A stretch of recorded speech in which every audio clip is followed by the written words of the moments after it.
है। नाउ सबसे बड़ा क्वेश्चन ये है कि वैक्सीन काम कैसे करती हैं।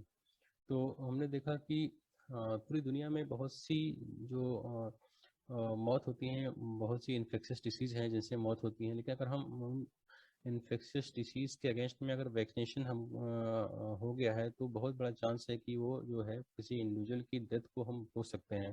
तो ऐसी बहुत सी डिसीज़ेज हैं वर्ल्ड वाइड जो कि मेजर कॉज ऑफ डेथ हैं, लेकिन वैक्सीनेशन की वजह से उसमें हमने काफ़ी प्रिवेंशन किया है, काफ़ी उनको प्रिवेंट किया है, डेथ को रोका है। और ये कुछ 9 मेजर डिसीजेज हैं जो कि रिस्पॉन्सिबल हैं डेथ के लिए, लेकिन वैक्सीनेशन होने के कारण डेथ्स को काफ़ी हद तक जो है वो रोका गया है। और ये डिसीजेज आपकी हैं like varicella, diphtheria, tetanus, pertussis, haemophilus influenza type B, hepatitis B, measles, polio and tuberculosis. So अब हम देखते हैं कि जो डिसीज कॉजिंग ऑर्गेनिज्म है वो जब भी बॉडी पे उसका इफेक्ट दिखाई पड़ता है तो वो दो रूप में उसके दो तरह के इफेक्ट दिखाई पड़ते हैं। वो क्या होते हैं? जो पहला इफेक्ट है, फर्स्ट टाइप ऑफ सिम्टम, उसमें अब नॉर्मली जो एक कॉमन सिम्टम है ये जब भी कोई डिसीज कॉजिंग ऑर्गेनिज्म बॉडी को इन्फेक्ट करता है तो ये सिम्टम्स जो हैं नॉर्मली नज़र आते हैं, like fever, nausea, vomiting, diarrhoea, rashes. They are the more common symptoms.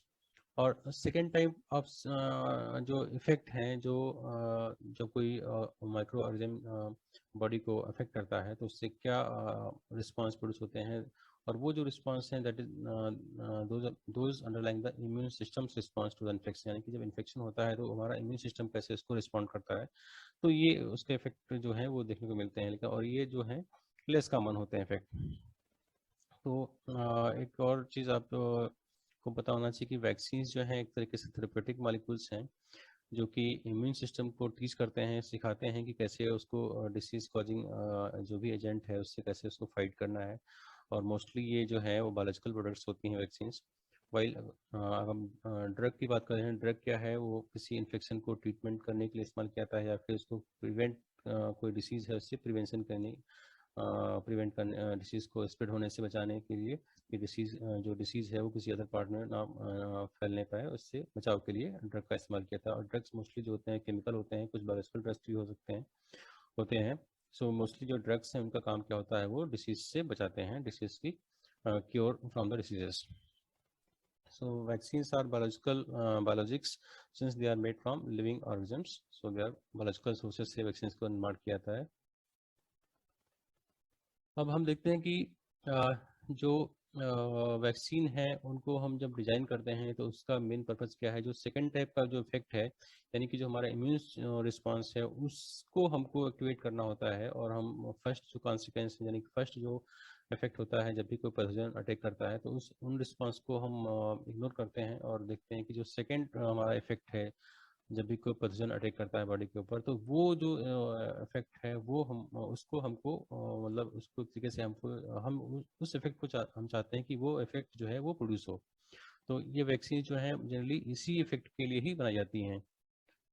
So vaccine क्या होते हैं, इसमें वैक्सीन में क्या होता है, इनमें से एक वैक्सीन के माध्यम से हम क्या करते हैं, कोई छोटा कंपोनेंट, कोई स्मॉल कंपोनेंट या नॉन हार्मफुल फॉर्म जो पैथोजन की होती है उसको बॉडी में इंट्रोड्यूस करते हैं। इसको हम लोग फॉरेन एंटीजन या इम्यूनोजन कहते हैं। और ये जो फॉरेन एंटीजन या इम्यूनोजन होता है इसको क्या करते हैं, हमारी जो इम्यून सिस्टम के जो कंपोनेंट हैं, वो इम्यून सिस्टम के जो कंपोनेंट है वो उस चीज़ को रिकॉग्नाइज करते हैं। मतलब दैट में भी एंटीबॉडीज और cells, different type of cells हैं, लाइक बी सेल्स और टी सेल्स जो होते हैं, उनके जो भी सब सेल्स होती हैं, हेल्पर सेल्स, किलर सेल्स या प्लाज्मा सेल्स जो है, ये सब जो सेल्स हैं डिफरेंट टाइप की सेल्स हैं, ये जो है पैथोजन को, इनका काम होता है कि पैथोजन को आइडेंटिफाई करें, रिकॉग्नाइज करें और उसके खिलाफ एक्शन लें। सो एंटीजेंस जनरली क्या है, ऑफेंस और एजेंट्स सच एज इन्वाइडिंग बैक्टीरिया और वायरसेस जो हमारे बॉडी पे अटैक करते हैं, उनको या उनके किसी पार्ट को भी हम कह सकते हैं antigen. Similarly immunogens are substances capable of provoking immune response, यानी कि एंटीजन वो एंटीजन जो कि इम्यून जो हमारा रिस्पांस है उसको प्रोड्यूस कर सकें, उसको प्रोवोक कर सकें, उसको इंड्यूस कर सकें, तो ऐसे सब्सटेंसेस को हम लोग बोलते हैं इम्यूनोजेंस। और बॉडी का जो इम्यून सिस्टम है वो प्रोड्यूस करता है immune response to the pathogen by generating antibodies, killer cells और बोथ। तो ये जो एंटीबॉडीज हैं या फिर जो किलर सेल्स हैं, इन दोनों के माध्यम से या इनमें से किसी एक के माध्यम से जो हमारा इम्यून सिस्टम जो है वो प्रोड्यूस हो सकता है जब भी कोई पैथोजन जो होता है अटैक करता है बॉडी में। और इसमें एक जो आपका इफेक्ट है जिसको हम बोलते हैं first type of immune response, इसको हम लोग बोलते हैं ह्यूमरल रिस्पांस। इसमें जो बॉडी की बी सेल्स होती हैं वो एंटीबॉडीज़ को प्रोड्यूस करती हैं, और उनका काम क्या होता है कि वो जो भी मटेरियल, जो भी फॉरेन एंटीजन है उसको न्यूट्रलाइज करना और उसको बॉडी से बाहर निकालना। और जो सेकेंड टाइप का इम्यून रिस्पांस जो होता है उसमें जो डिफरेंट टाइप की सेल्स होती हैं वो सेल रिस्पॉन्ड करती हैं, और इसमें स्पेसिफिक कलर सेल्स हो सकती हैं कॉल्ड साइटोटॉक्सिक टी सेल्स। वो क्या करती हैं, जो भी बॉडी की सेल्स जो इन्फेक्ट हो जाती हैं किसी बैक्टीरिया से या वायरस से, उन सेल को रिकॉग्नाइज करना और उन सेल्स को डिस्ट्रॉय कर देना उनको। ये जो है second type of immune response जो होता है। और इसके अलावा कुछ और भी सेल्स होती हैं लाइक जिनको हम लोग बोलते हैं memory cells, memory B cells और मेमोरी टी सेल्स। ये बॉडी में रहती हैं और इनका काम क्या होता है कि ये एक तरीके से इनमें मेमोरी स्टोर हो जाती है किसी इन्फेक्शन के अगेंस्ट में या किसी पैथोजन के अगेंस्ट में। और इस और जब भी कोई ये एक तरीके से इनका काम क्या होता है कि ये इनिशिएट करती हैं एक strong immune response by producing antibodies या helping the production of killer cells और एंटीबॉडीज। और इससे क्या बेनिफिट है, इससे बेनिफिट ये है कि जब भी फ्यूचर में कभी रियल पैथोजन जो होता है वो उसका सामना जब बॉडी से होता है, तो इम्यून जो सिस्टम होता है उससे इसको याद रखता है और उसको अटैक करने के लिए, उसको किल करने के लिए एक लार्जर, एक क्विकर रिस्पांस जो होता है वो प्रोड्यूस होता है। तो ये मेमोरी सेल्स का फायदा होता है। और इस तरीके से जो आपका ये लार्जर क्विकर इम्यून रिस्पांस जो होता है वो कई तरीके से एक्ट कर सकता है टू फाइट द इन्फेक्शन और to cure the disease. Like it can stop the replication of the pathogen.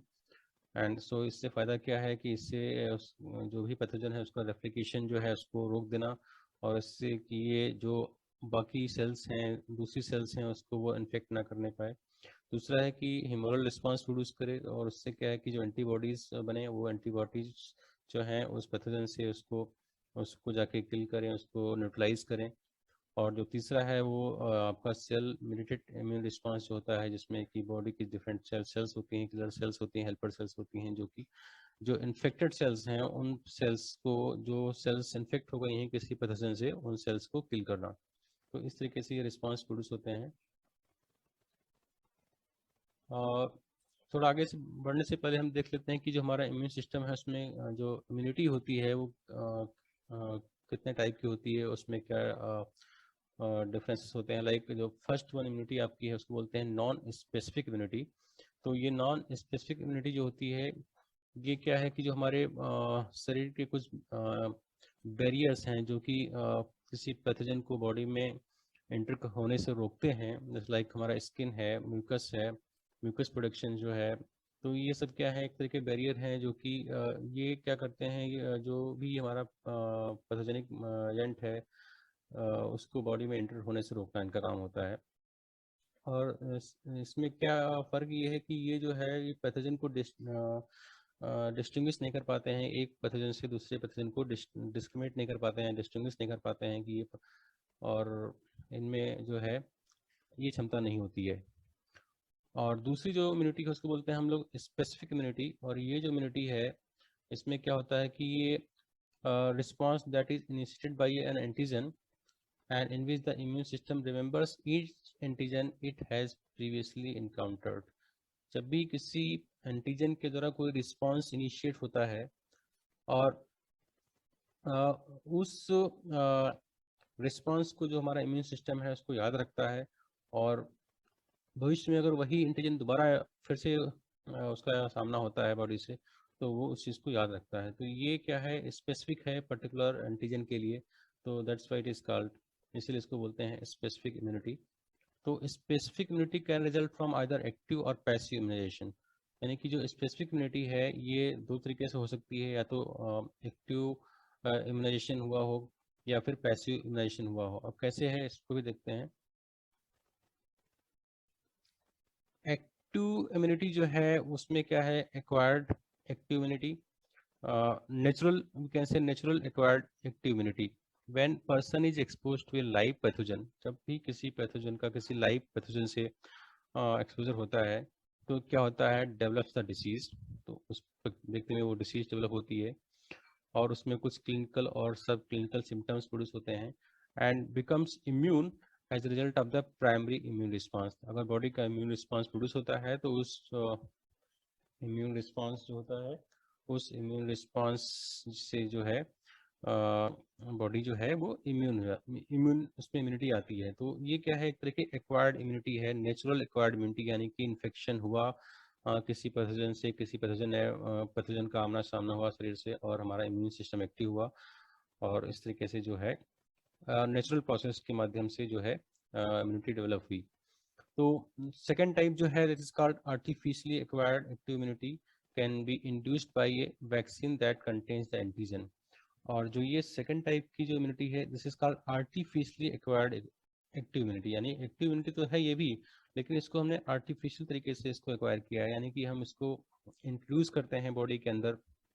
जो भी हमारा एंटीजन मॉलिक्यूल है उस मॉलिक्यूल को हम वैक्सीन के माध्यम से बॉडी में इंसर्ट करते हैं, और जिसके बाद जो है हमारा इम्यून सिस्टम जो है वो एक्टिव होता है, और इस तरीके से यानी कि इम्यून रिस्पांस जो है वो प्रोड्यूस होता है। तो ये जो है इसमें हमने उस जो भी जो नेचुरल प्रोसेस थी, यानी कि जो पैथोजन का जो लाइव पैथोजन था वहाँ पर उसको इस्तेमाल नहीं किया, क्योंकि यहाँ पर जो लाइव पैथोजन एक्सपोज हो रहा था, बॉडी के साथ उसका एक्सपोजर हो रहा था। लेकिन यहाँ पर ऐसा नहीं होता, यहाँ पर क्या है, उसका किसी कोई पर्टिकुलर कंपोनेंट या फिर वो जो पैथोजन है उसको हम किसी रूप में बॉडी में इंसर्ट करते हैं, किल्ड फॉर्म में या फिर इनएक्टिव फॉर्म में उसको हम इंट्रोड्यूस करते हैं बॉडी से।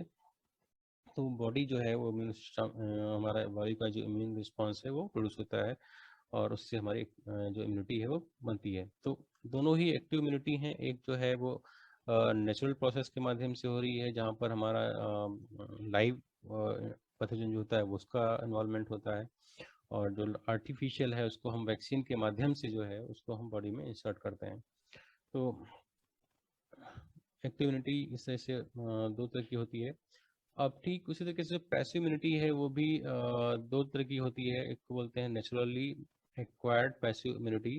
यहाँ पर क्या है, यहाँ पर देखिए, यहाँ पर लिखा है नेचुरली एक्वायर्ड, यानी कि ये हमको बाय नेचर मिलती है, और ये जो है आर्टिफिशियल तरीके से, आर्टिफिशियल मेथड से इसको हम जो है इम्यूनिटी को बनाते हैं। दोनों ही पैसिव इम्यूनिटी हैं, यानी कि यहाँ पर कोई लाइव एक्सपोजर या किसी तरह का इम्यून रिस्पांस जो है वो नहीं बन रहा है। ये तो जो है ऑटोमेटिक जो इम्यूनिटी है हमको कहीं से मिल रही है, यानी कि इम्यूनिटी क्या है, in the form of antibodies जो है वो हमको किसी से मिल रही है। तो जैसे कि आप देखते हैं कि during pregnancy certain antibodies like IgG are pass to the placenta, यानी कि जो प्लेसेंटा के माध्यम से जो एंटीबॉडीज हैं, आईजीजी जो आपके इम्यूनोग्लोबुलिन्स हैं, वो जो है मदर से जो आपका फीटस है वहाँ पर वो पास होती हैं। तो ये जो एंटीबॉडी जो कि आपकी मदर में प्रेजेंट थी, वो एंटीबॉडी जो है वो फीटस में जा रही हैं। तो ये एक तरीके की पैसिव इम्यूनिटी है जो कि और ये नेचुरली एक्वायर्ड है, यानी कि नेचर के डायरेक्टली हमको उसमें किसी विदाउट एनी इन्वॉल्वमेंट जो है वो विदाउट एनी एक्सटर्नल इन्वॉल्वमेंट ये जो है एंटीबॉडी जो हमको मिल रही हैं। और उस तरीके से एक दूसरी एंटीबॉडी है आईजीए एंटीबॉडी, ये जो है वो मिल्क की जो है, जो फर्स्ट मिल्क होता है मदर का, जिसको बोलते हैं कोलेस्ट्रॉल, उसके माध्यम से ये एंटीबॉडी जो होती है मदर से चाइल्ड को मिलती है। तो ये नेचुरल प्रोसेस है, नेचुरली ये इम्यूनिटी मिलती है।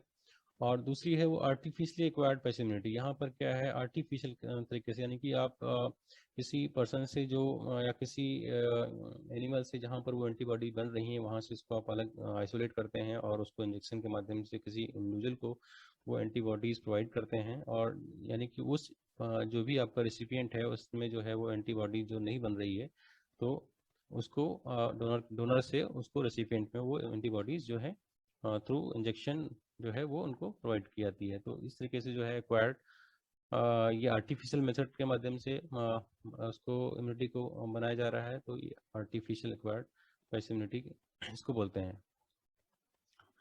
अब वैक्सीन जो है वो बॉडी में कई तरीके से उसको इंट्रोड्यूस किया जा सकता है। Either we can inject this, इसको हम इंजेक्ट कर सकते हैं।